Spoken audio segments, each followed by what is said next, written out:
What's up, everybody? Welcome back to part 5 of my Ken Kratz book review. Now, I state this at the beginning of every video, but what I'm doing is I'm reading Ken Kratz's book, comparing it to what we've learned in Making a Murderer, and if possible, what we've learned since both have come out. This chapter starts out with Ken Kratz talking about the blood that was discovered in the RAV4. He states that fully visible smears and drops of blood were found in the RAV4. On the front passenger seat, driver's seat, the floor near the center console, on a CD case, the ignition, and on a panel between the rear door and cargo area, plus pooled on the inside wall of the cargo area itself. Ken Kratz talks a lot about how those were the places that Steven Avery's blood was found. He does not talk about places it was not found, which might not make any sense, but give me a second.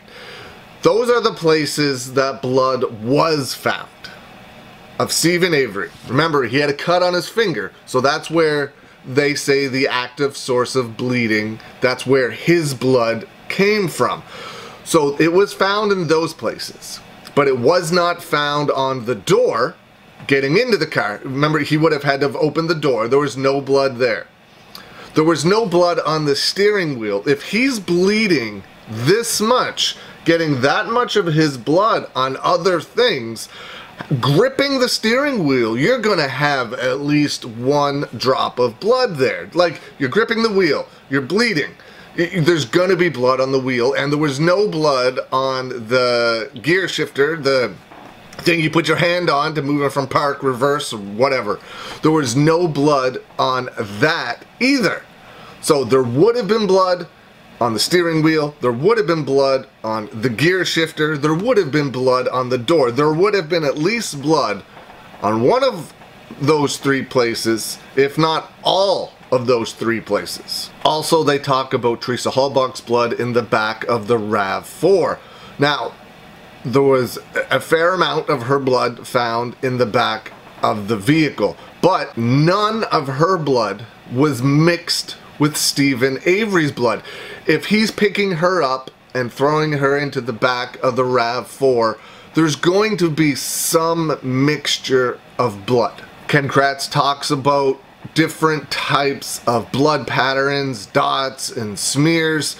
Now, if you've watched Making a Murderer, if you watch the state's theory, the way the blood was put in, on the back of the door, it was just dots of Teresa's blood.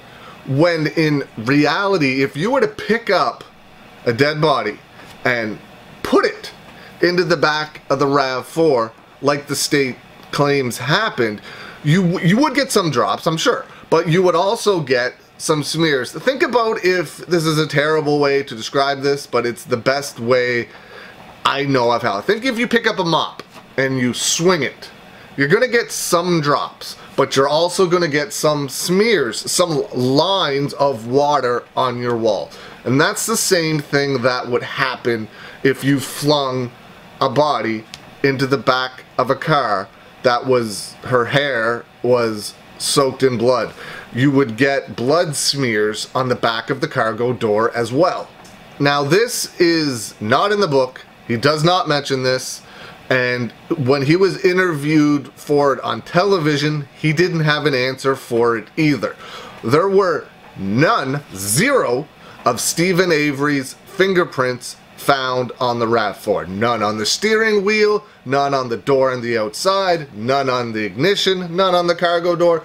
Not a single fingerprint of Steven Avery was found in this vehicle. And remember, he could not have been wearing gloves because they have his blood everywhere in the car. He was not wearing gloves. So there would have been fingerprints on the steering wheel, the ignition, gear shifter, the door, the cargo door. There would have been fingerprints in the RAV4 of Steven Avery, 100%. He talks about the theory that Steven Avery's lawyers presented, that the blood was planted. This is what he says. Ken Kratz states, would cops plant droplets of blood in one area of the RAV4 then plant contact transfer blood on the CD case, the ignition area, and elsewhere. Why? Artistic whim?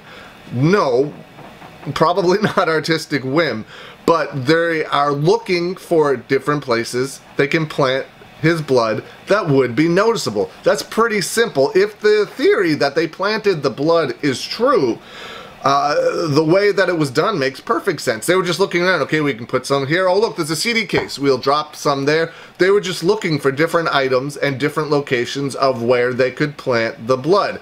It's pretty simple in my mind of why the blood was planted on the things they saw.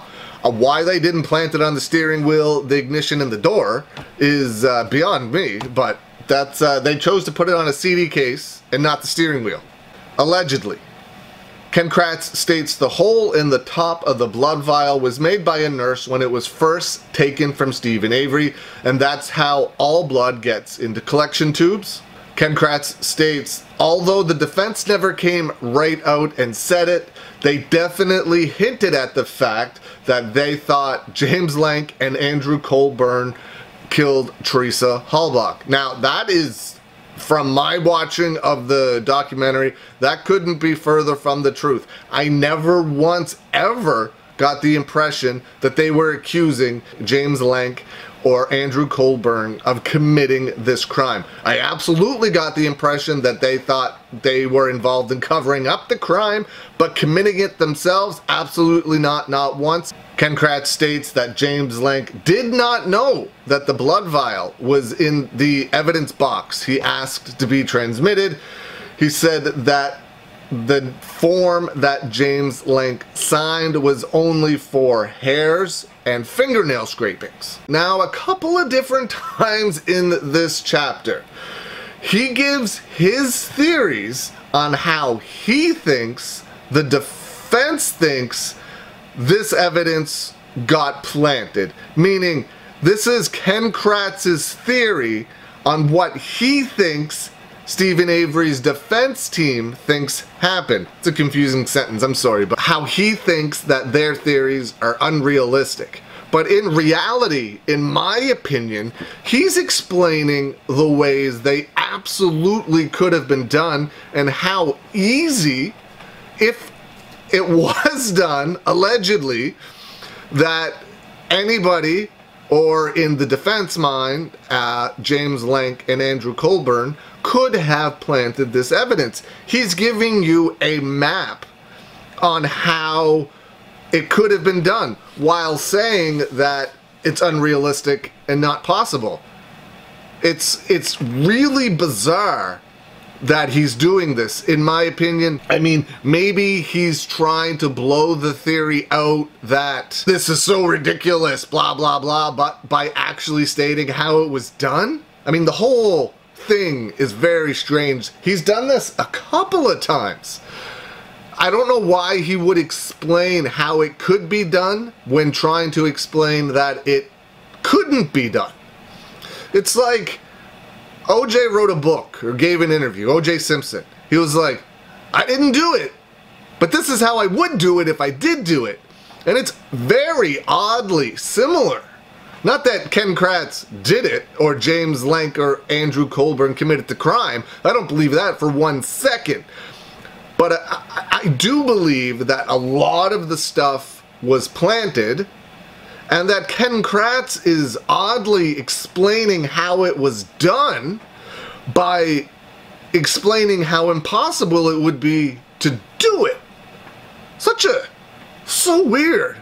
Again, it's like, I didn't do it. But if I did do it, this is how I would do it. So strange. Now, the next chapter is called The Key. Man, this book's getting interesting. Whether you believe it or not, reading his theories, for me anyway, are very interesting to when you're comparing it to things that we know that have come out later, the documentary, and all that stuff, the stuff that Kathleen Zellner is doing now. It's all extremely interesting to me, because you can pick it apart. It's an interesting read. Ken Kratz's book. Pick it up if you want to follow along with me. I don't know. It's over. I'm in Canada, so our Celsius and Fahrenheit stuff is different with American temperatures. It's over 100 degrees where I am today. It's very, very warm. I hope everybody out there is having a great day, and I'll see you again soon.